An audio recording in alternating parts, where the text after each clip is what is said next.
Donc, encore une fois, bienvenue à l'Église baptiste centrale de la Rive-Sud. C'est plaisant de voir qu'il y a beaucoup de visiteurs. Oui, il y a un événement particulier, il y a 4 baptêmes qui vont avoir lieu cet après-midi. C'est un projet qui prend forme, qui est vraiment génial. On se réjouit de ça, bien évidemment, que les gens veulent démontrer qu'ils veulent suivre Christ de façon publique, ou qu'ils ont choisi de suivre Christ de façon publique. Donc, le titre du message de ce matin s'intitule « Au pied de Jésus ». Et on va commencer notre lecture. Si vous avez vos Bibles, tant mieux. Aujourd'hui, ça va bien. Ça, c'est un téléphone. Sinon, vous pouvez suivre tout simplement ce que je vais lire, puis vous réjouir avec nous de ce qu'on va lire. Parce que ça dit, quelque part, heureux celui qui lit et ceux qui écoutent. Dans Luc 7,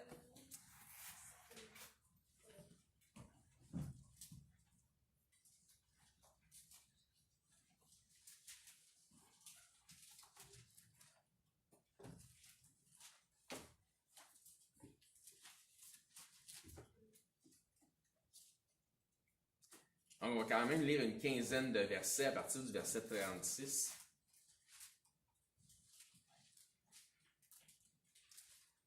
Ouais, ça va être un message qui va pouvoir vous encourager aujourd'hui. Ça dit, un pharisien pria Jésus de manger avec lui. Jésus entra dans la maison du pharisien et se mit à table.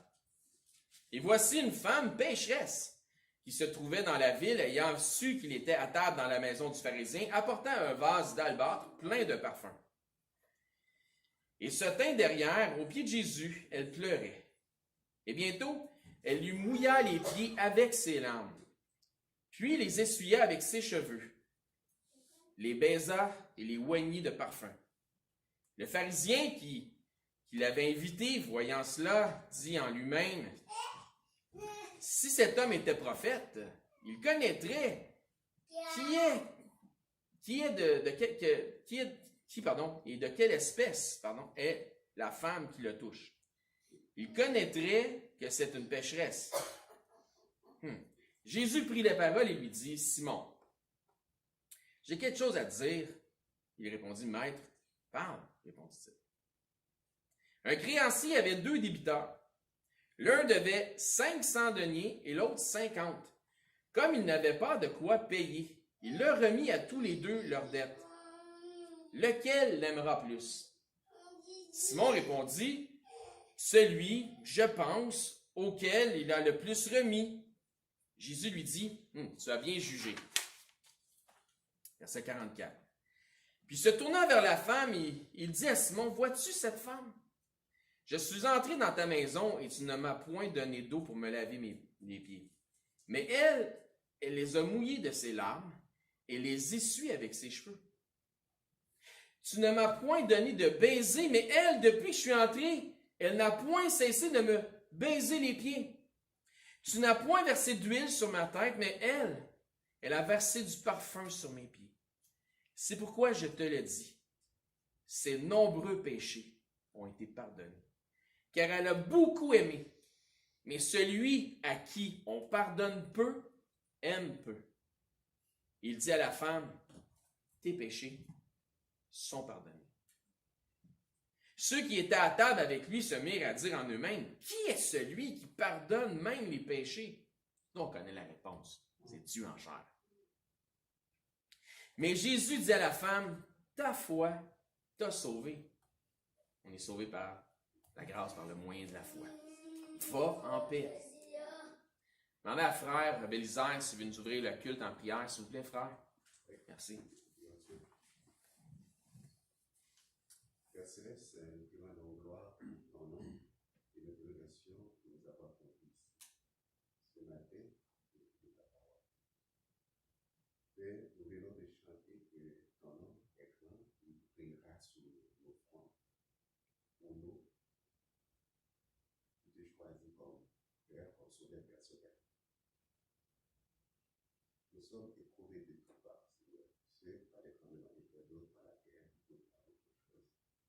Mais par contre, nous savons, ta parole nous a instruit que ces choses-là devraient arriver. Donc, nous appuyons sur toi pour avancer. Nous ne laissons pas nous décourager. Nous sommes reconnaissants promesse pour l'héritage de ta parole, qui est la vérité, sans faire de sorte qu'on.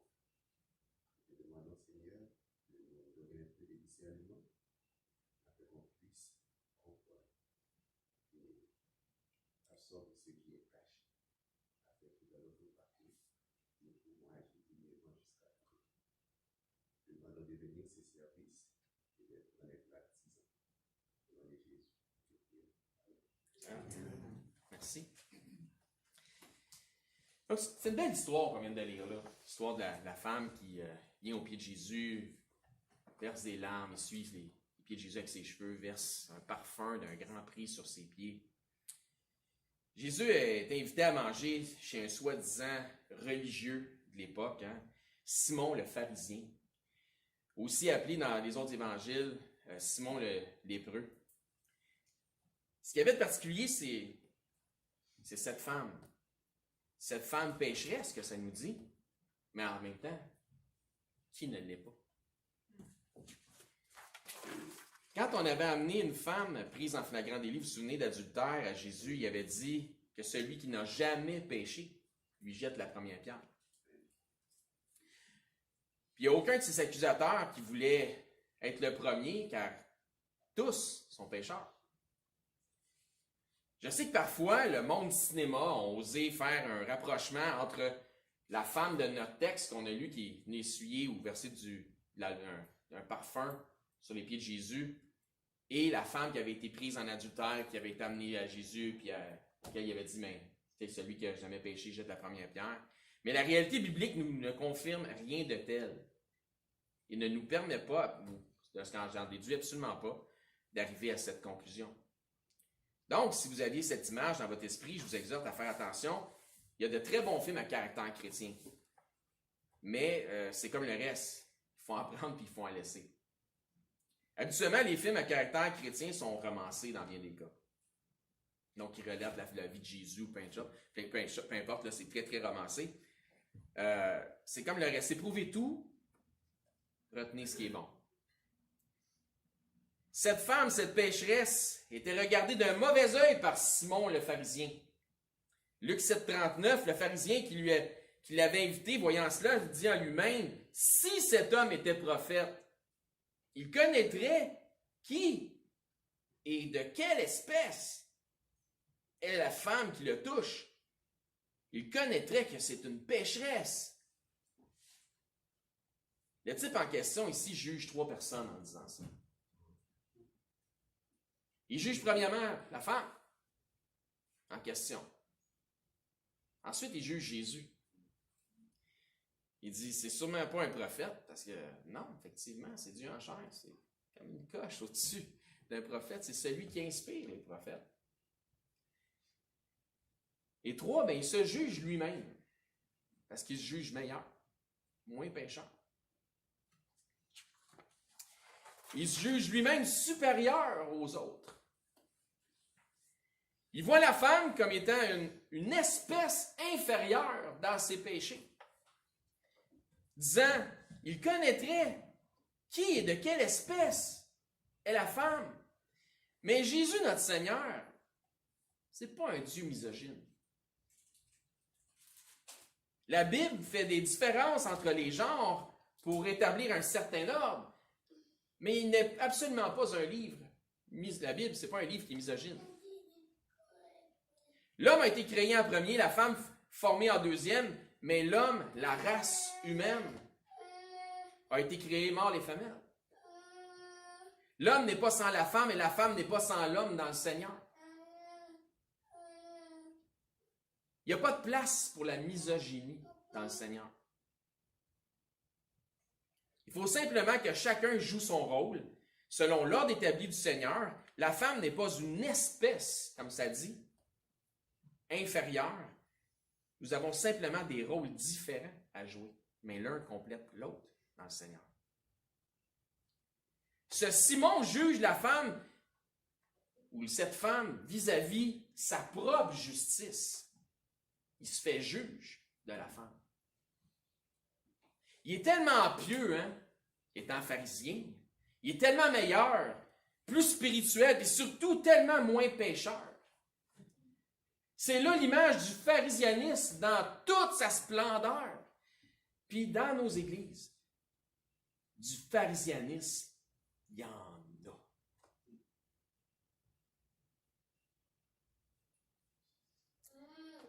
Nos œuvres pieuses nous justifient tellement, nous sommes tellement meilleurs que d'autres. On a quelque chose de spécial. Luc 18. On va lire du verset 9 au verset 14. Jésus parlait, il dit encore cette parabole en vue de certaines personnes se persuadant qu'elle était quoi? Juste. Elle était persuadée d'être meilleure. Il ne faisait aucun cas des autres. 2 hommes montèrent au temple pour prier. L'un était pharisien et l'autre publicain. Le pharisien debout priait en disant à lui-même, « Ô Dieu, je te rends grâce que je ne suis pas comme le reste des hommes. Oh, gloire à Dieu, je suis meilleur. Qui sont ravisseurs, injustes. Ah, moi, je ne suis pas un ravisseur, je ne suis pas un injuste, adultère, ou même comme ce publicain, là, un ennemi de la nation, un traître. Moi, je ne suis pas un injuste, je ne suis pas un adultère, puis je ne suis pas un ennemi de la nation. Je jeûne, attends une minute, là. Je jeûne 2 fois la semaine. Je donne la dîme de tous mes revenus. J'en fais pour toi, Seigneur, des affaires. Le publicain, se tenant à distance, n'osait même pas lever les yeux au ciel et se frappant la poitrine, disait, « Oh Dieu, sois apaisant envers moi qui suis un pécheur. » Jésus dit, je vous le dis, celui-ci descendit dans sa maison, justifié, plutôt que l'autre, qui lui va descendre en enfer éventuellement parce qu'il n'est pas justifié. Car quiconque s'élève sera abaissé, et celui qui s'abaisse sera élevé. Mais la femme qu'on a vue dans le texte s'est abaissée aux pieds de Jésus. Voyez ici l'attitude du pharisien. Je suis tellement meilleur à cause de ma piété, à cause de mes œuvres pieuses. Ça me fait tellement peur quand je demande, parce qu'à cause de la fonction que j'ai, je vais demander des fois à des gens, je parle à des gens, comment vas-tu? Comment va ta vie spirituelle? Ah, ben, ça va bien, je jeûne, je prie. On est dans le pharisianisme.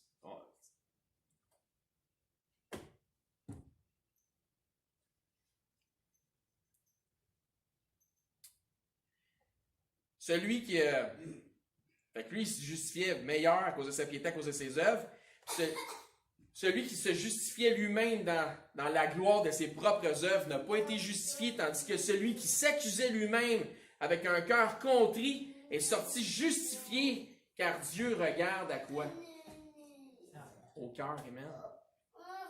Dans le psaume 51, qui est le psaume qu'on a lu mercredi passé ici,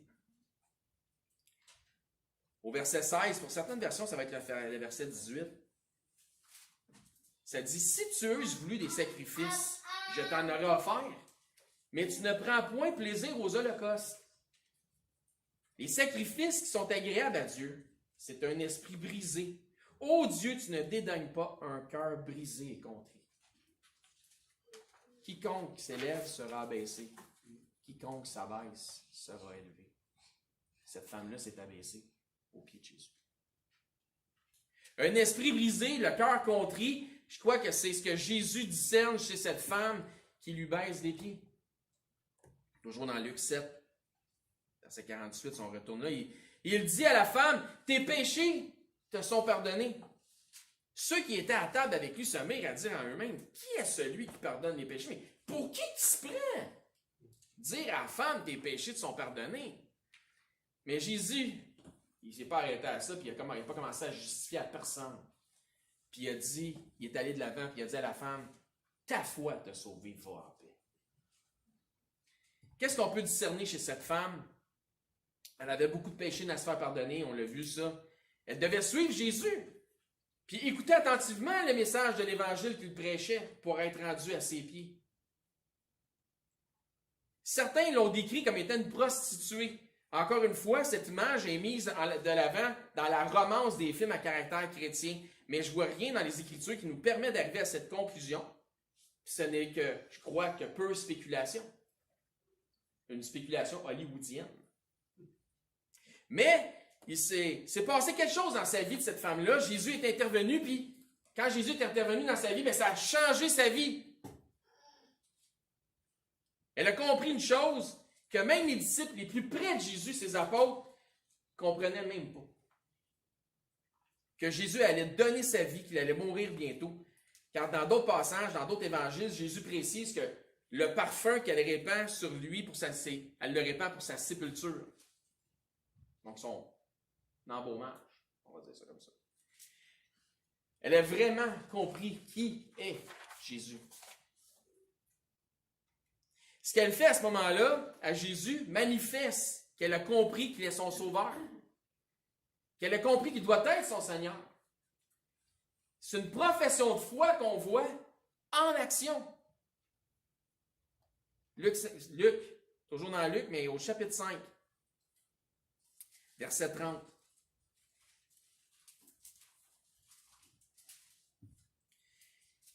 Encore les pharisiens. Les pharisiens et les scribes murmurèrent et dirent à ses disciples, « Pourquoi mangez-vous et buvez-vous avec les publicains et les gens de mauvaise vie? » C'est une femme pécheresse.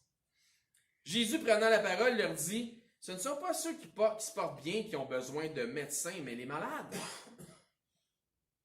Je ne suis pas venu appeler à la repentance des justes, mais des pécheurs. » Encore les pharisiens qui mettent de la pression avec leur tradition. Cette femme-là avait besoin d'un médecin pour son âme. Et Jésus, c'est le médecin pour notre âme. Jésus, c'est le médecin pour l'âme de tous les hommes, de toutes les femmes. Elle est venue au pied de Jésus, d'où le titre du message. Quand vous avez confessé le Seigneur, si vous avez confessé le Seigneur, bien évidemment, vous êtes venu au pied de Jésus, vous avez déposé tous vos péchés au pied de Jésus. On voit la reconnaissance de cette femme par le témoignage d'amour qu'elle porte à son Seigneur, à son Sauveur. Des larmes de reconnaissance tombent sur les pieds du Christ. Comme si elle voulait s'en excuser, elle les essuie, mais avec ce qu'elle a à portée de main. Elle n'a pas grand-chose, elle est venue à Jésus telle qu'elle est, donc elle utilise ses cheveux. Elle sacrifie un peu sa chevelure, une parure qui peut paraître importante, peut-être pour une femme ou aux yeux des hommes. Mais pour elle, c'est rendu que ça n'a plus d'importance. Ce qui compte, c'est qu'elle appartient maintenant à Jésus. La chair ne sert plus de rien. Elle vient à Jésus telle qu'elle est, mais en même temps, elle lui offre ce qu'elle a de plus précieux. Telle qu'elle est, avec ce qu'elle a de plus précieux. Un vase de parfum d'un grand prix confectionné avec tous les arts des parfumeurs, ça devait valoir une fortune. Ce qu'elle a le plus précieux.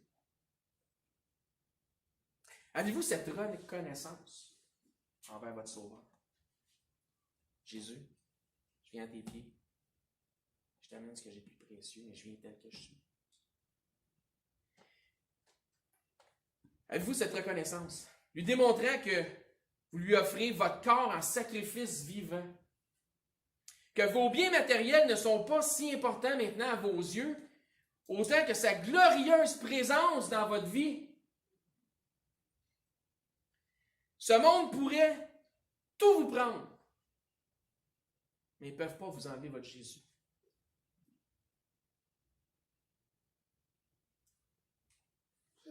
Les gens vont passer des commentaires à votre sujet à cause de votre dévotion envers votre Jésus. Comme c'est arrivé pour cette femme-là, elle se faisait juger, notre monde passait des commentaires. Ben, laissez-les parler comme elle l'a fait. Puis continuez à répandre la bonne odeur de vos louanges et de votre témoignage. Parce que cette femme-là, quand elle a mis du parfum sur les pieds de Jésus, là, elle devait sentir bonne elle aussi quand elle est partie. Elle devait avoir une coupe de gouttes qui est tombée sur elle. Répandez la bonne odeur de votre témoignage. La parabole de Jésus concernant les deux individus à qui leurs dettes ont été remises, qui avait dit à Simon le pharisien, il y a bien des Simons dans les Écritures, explique que celui à qui Dieu a pardonné beaucoup de péché aimera davantage. Le don gratuit de la vie éternelle, le don gratuit de la vie éternelle est une remise de dette qui était impayable.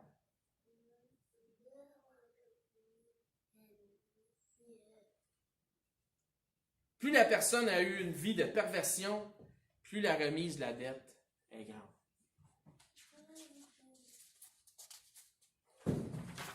Il y a des gens qui, rendus à un certain âge, se considèrent insauvables. Dis-moi si Dieu ne peut pas me sauver. J'ai entendu ça. Peut-être que dans votre évangélisation avec certaines personnes, vous avez entendu des gens dire « Moi, Dieu ne peut pas me sauver. » Ésaïe 59, verset 1. Le prophète dit là, il dit non. Non quoi? Non, la main de l'Éternel n'est pas trop courte pour sauver, ni son oreille trop dure pour entendre. Il n'y a pas de péché ni de vie de pécheur que le sang de Jésus ni que la grâce de Dieu ne puisse pardonner. Car comme ça nous dit dans Romains 5,20, là où le péché a abondé, la grâce a surabondé. Regardons à une des disciples historiquement bien connus de Jésus. Elle écoutait sa parole, elle suivait Jésus, on la voit aussi très attentive à sa prédication, parce qu'il y a une différence entre écouter pour entendre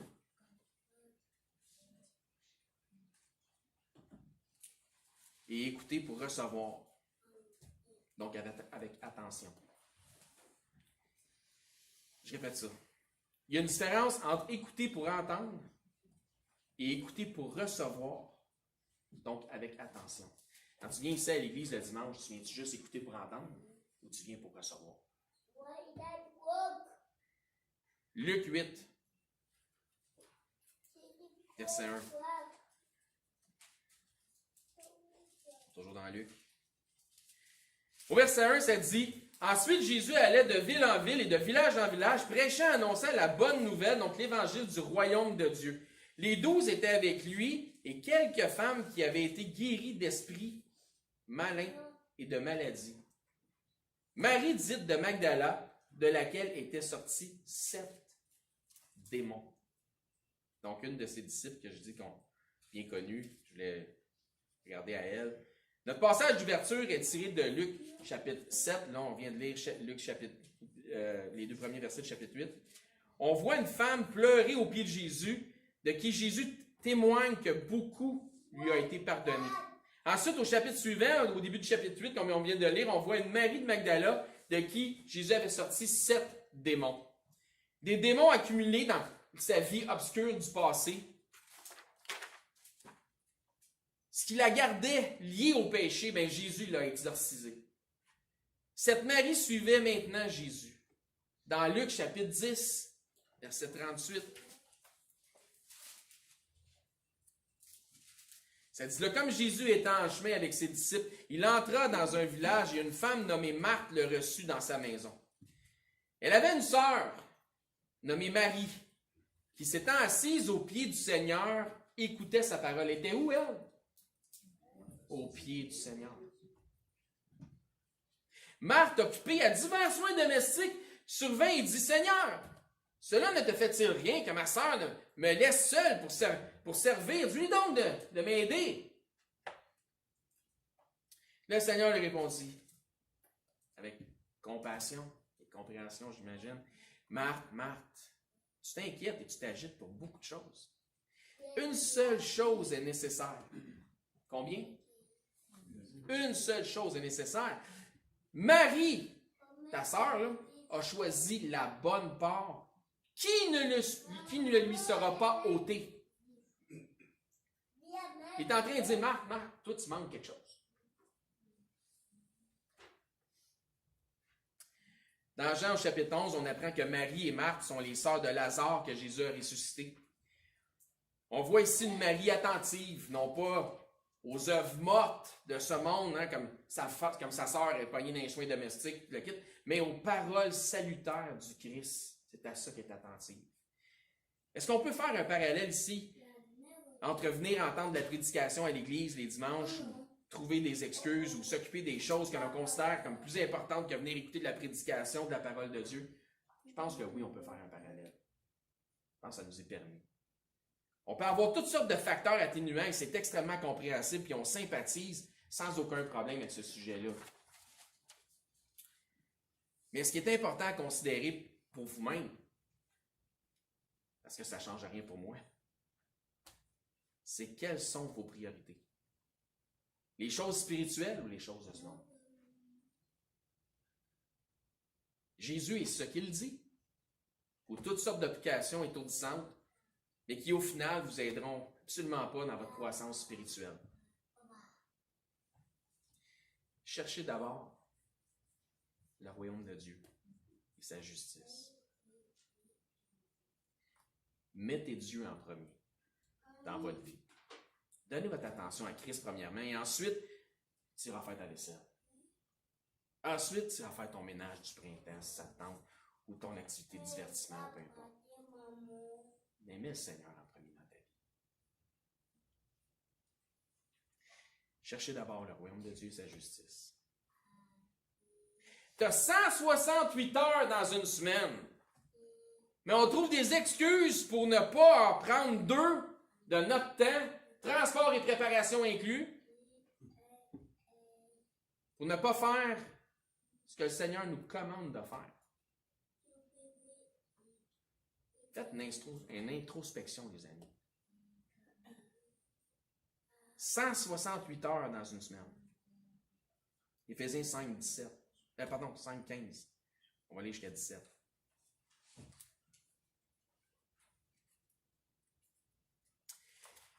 Ça dit, prenez donc garde à vous. Avant de lire, je vais répéter ça. Marie avait choisi la bonne chose qu'il fallait faire. Mais prenez donc garde à vous conduire avec circonspection, non comme des insensés. Avec circonspection ou insensés. Mais comme des sages. Puis les sages agissent avec circonspection. Verset 16.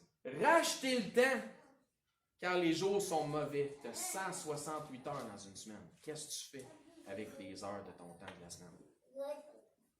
C'est pourquoi ne soyez pas inconsidérés. Ben non, soyez sages. Agissez avec circonspection. Mais comprenez quelle est la volonté du Seigneur.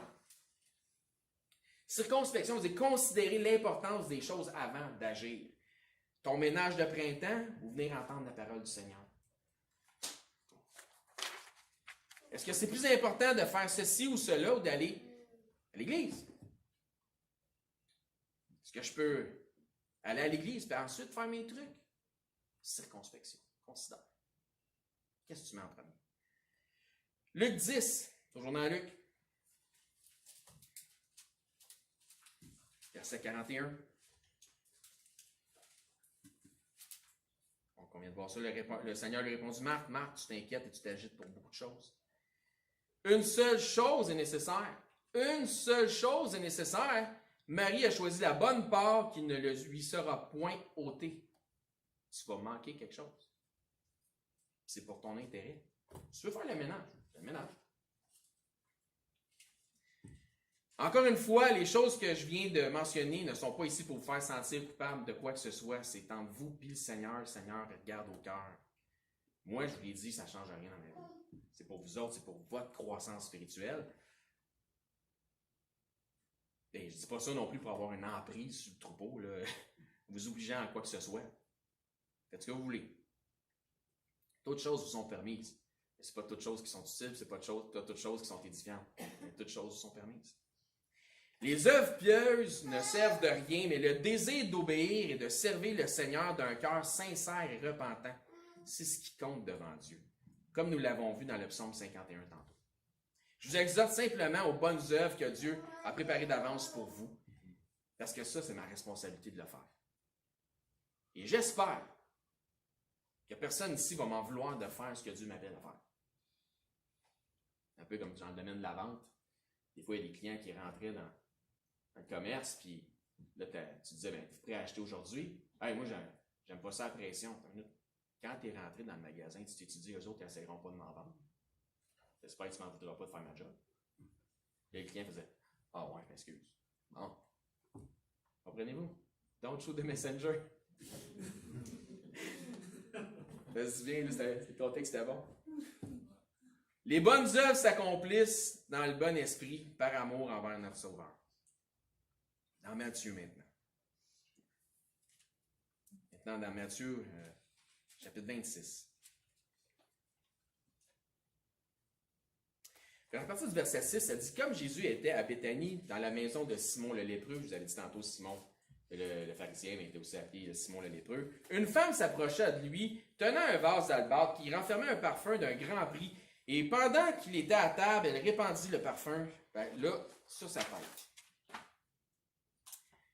Verset 8, les disciples voyant cela s'indignèrent et dirent « À quoi bon cette perte donc, hein? On la juge, on parle contre elle.